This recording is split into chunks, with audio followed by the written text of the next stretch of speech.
Iyan ang isang malaking simbolo na mahalaga ang bato sa kasaysayan dahil iyan ang bato na galing sa pagsabog ng bulkan ng Mayon noong 1814. Pero bago yan, alam mo bang nabuo ang kapuluan ng Pilipinas dahil sa aktibong kilusan ng mga bulkan?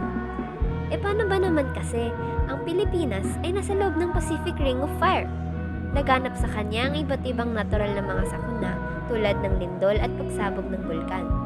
Bagaman malubhang trahedya ang naidudulot ng mga sakunang ito dahil sa naturang kalikasan na kinatayuan ng Pilipinas, maraming bahagi nito ang natutuklas, nakikilala at nalalaman kaya nabibigyang halaga ang ating pinanggalingan, ang ating kasaysayan.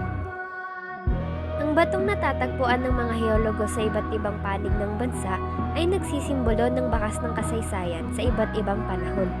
Ito ay may malaking papel sa pagpapanatili ng konserbasyon sa yamang material na mayroon ang ating bansa. Mayroong kinikilalang pangunahing klase ang bato.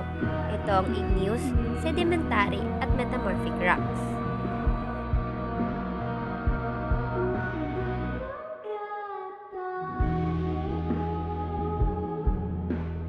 Gaya ng malaking bato sa labas ng museum, itong sa harapan natin ay isang igneous rock. Ang mga igneous rock ay mga batong nabuo mula sa nanigas na magma na nanggaling sa bunganga ng bulkan.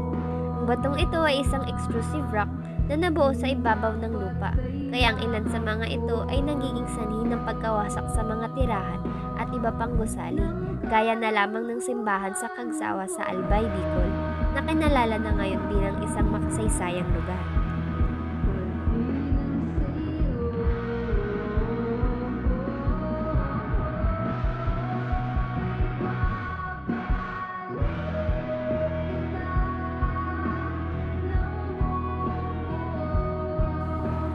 Ang mga sedimentary rocks naman ay yari sa iba't ibang bato na naglalaman ng mga yamang material. Nabubuo ito sa ibabaw ng lupa at nagbabago ng anyo depende sa kalagayan ng panahon at kapaligiran.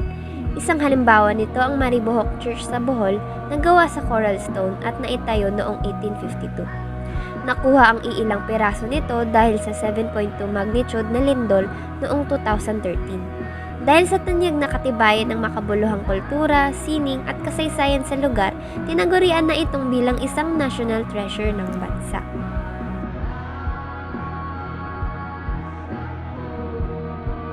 Ang metamorphic rocks naman ay naiiba sa naunang dalawa. Ito ay nabubuo sa pamamagitan ng pagdaan ng bato sa matinding init at presyon, kaya nababago ang kanyang anyo. Nakikita ito sa iilang mga igneous at sedimentary rocks, lalo na kapag ang kanilang mineral ay naiipit sa iisang linya.